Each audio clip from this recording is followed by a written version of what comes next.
Sallallahu ala Muhammad.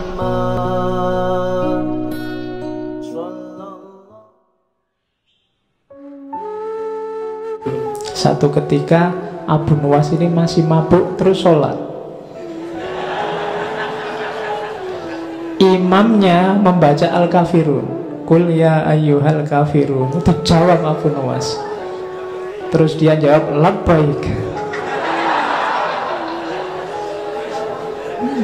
Iya. Jadi kan itu, katakan wahai orang kafir itu, yo aku ngono. Iya. Oh itu nyindir kita luar biasa. Kita sekarang takut disebut kafir, takut. Abu Nuwas malah yo aku kafir ngono. Jadi katakan wahai kuliah ayyuhal kafirun, dia malah jawab. Ya. Nah itu ya memang sedang mabuk, tapi sebenarnya cerita ini sindiran. Jadi kita semua itu biasanya kafir tidak ngaku. Kafir itu kan jenisnya banyak macam-macam. Dan Abu Nuwas ngasih contoh terang-terangan waktu sholat lagi. Iya, kuliah ayyuhal kafirun labbaik. Nah itu imamnya kaget mesti. Terus dia diinterogasi lama. Oh kalau hari ini itu sudah pelecehan, masuk penjara ini pasti. Tapi terus dilepaskan karena alasannya orang ini memang suka dagel kok, pelawak dia ini. Mungkin maksudnya ngelawak tapi waktunya tidak pas ya. Kesimpulannya gitu, terus dilepaskan. Itu enaknya jadi pelawak kan gitu. Kamu kalau keliru tinggal ngomong, oh itu cuma guyon kok, itu tidak serius. Nah itu Abu Nuwas kan memang beliau ini terkenal aneh-aneh. Karena ada cerita satu ketika dia teriak-teriak, ini loh Abu Nuwas, aku orang yang tidak suka kebenaran, aku orang yang cinta fitnah, dan aku orang yang lebih kaya dari Allah. Rame heboh orang satu kota, dipanggil oleh Harun al-Rasyid kan, kamu itu stres apa mabuk?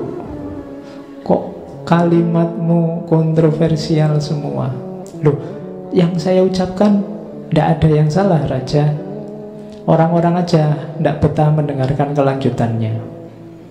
Jadi aku orang yang benci kebenaran karena neraka itu kebenaran, kematian juga kebenaran. Jadi aku benci neraka, aku benci kematian.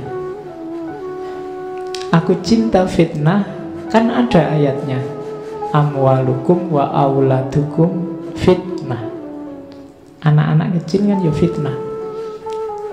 Jadi aku cinta fitnah itu maksudnya aku suka punya duit banyak, aku suka anak-anak.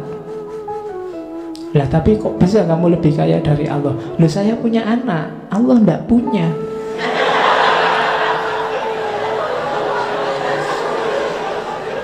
Ya. Oke. Ya kan Allah kan lam yalid wa lam yulad. Iya. Jadi itu pinternya Abu Nuwas kalau ngomong.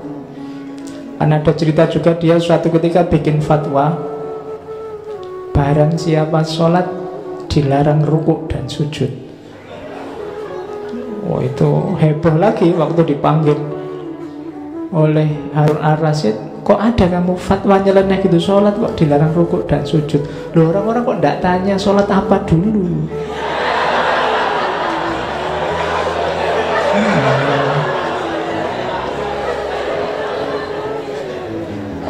Ya, itu maksud saya kan untuk sholat jenazah.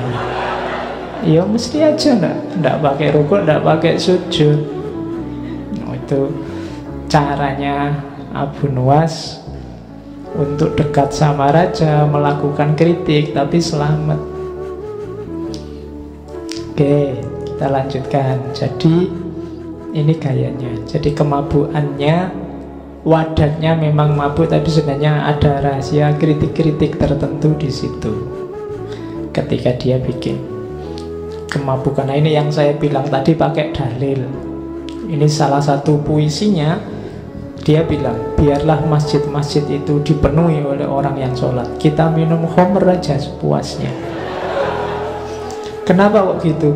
Tuhan pun tak pernah mengatakan neraka wel bagi pemabuk, tapi Tuhan justru berfirman neraka wel bagi orang yang sholat.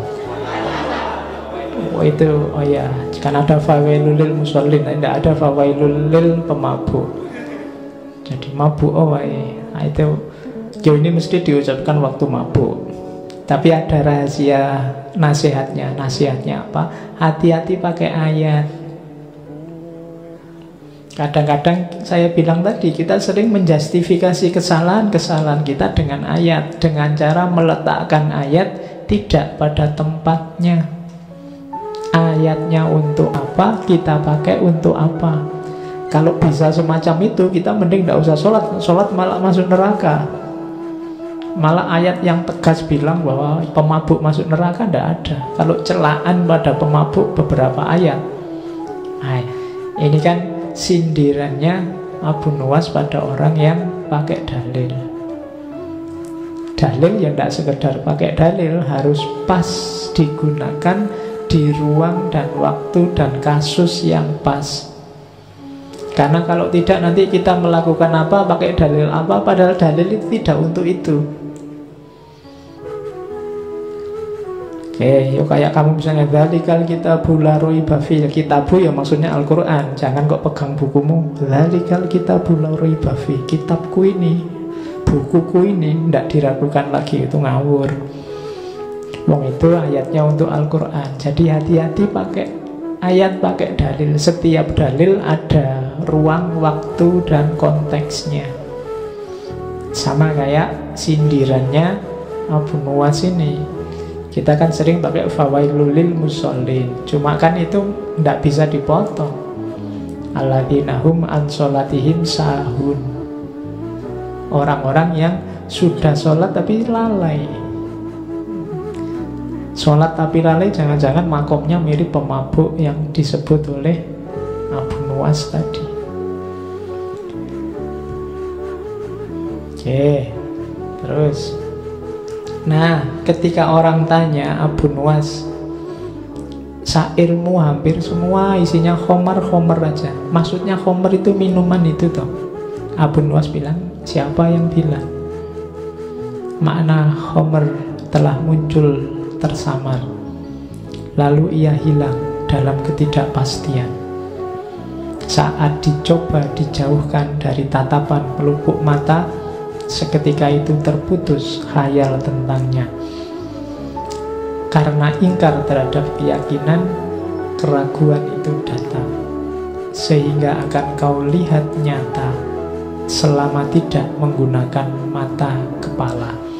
Jadi ini menegaskan tadi bahwa syair-syair yang memprovokasi orang untuk mabuk dan macam-macam tadi, memaknainya tidak harus letterlock terus ayo minum minuman keras. Jadi simbolnya bisa macam-macam, wong itu samar kok. Khomer itu kan simbol bagi kemabukan. Mabuk itu bisa macam-macam. Kamu bisa mabuk dunia, kamu bisa mabuk harta, kamu banyak hal bisa membuatmu mabuk. Tidak cuma khomer. Wong kamu naik bis ngadep belakang aja bisa mabuk. Ya, makanya maknanya samar, tidak tegas. Ya silahkan ditafsirkan sesuai situasimu masing-masing. Tapi memang konotasi khomernya sangat terasa. Dia sering dan banyak pakai kata-kata khomer. Makanya syair-syairnya disebut khomriyat. Nah, itu pinternya Abu Nuwas.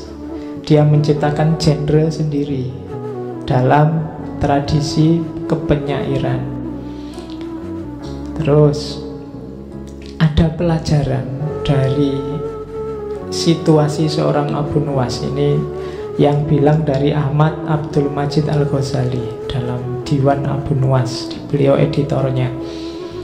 Jadi Abu Nuwas ini memang sebelum tobat itu poros hidupnya adalah ingin senang-senang. Cuma ada rahasia di situ. Apa sih kesenangan itu? Kesenangan itu muncul kalau seseorang melakukan sesuatu secara total. Kalau versinya Abu Nuwas, aktivitas apapun, termasuk mabuk, itu harus dilakukan dengan mantap, kemauan keras, maka kalian akan puas. Kalau sudah puas, bahagia. Rahasianya sebenarnya di situ.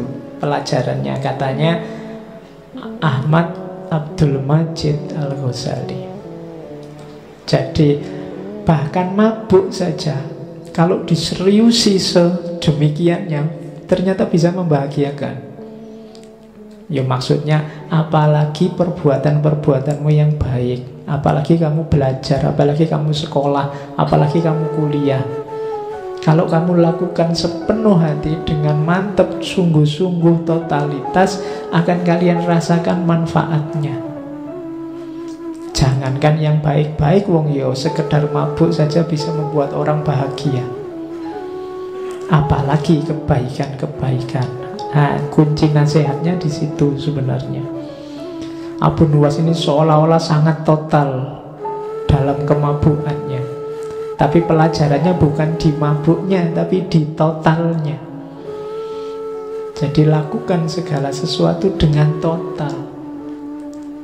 Jangan setengah-setengah. Kalau ingin berjuang, ya berjuanglah secara total. Ingin belajar, belajar secara total. Kalian mahasiswa ada tugas bikin makalah, bikin secara total. Biar tidak menyesal, biar kamu puas. Jadi nasihatnya di situ, totalitas, bahkan dalam kemabuan.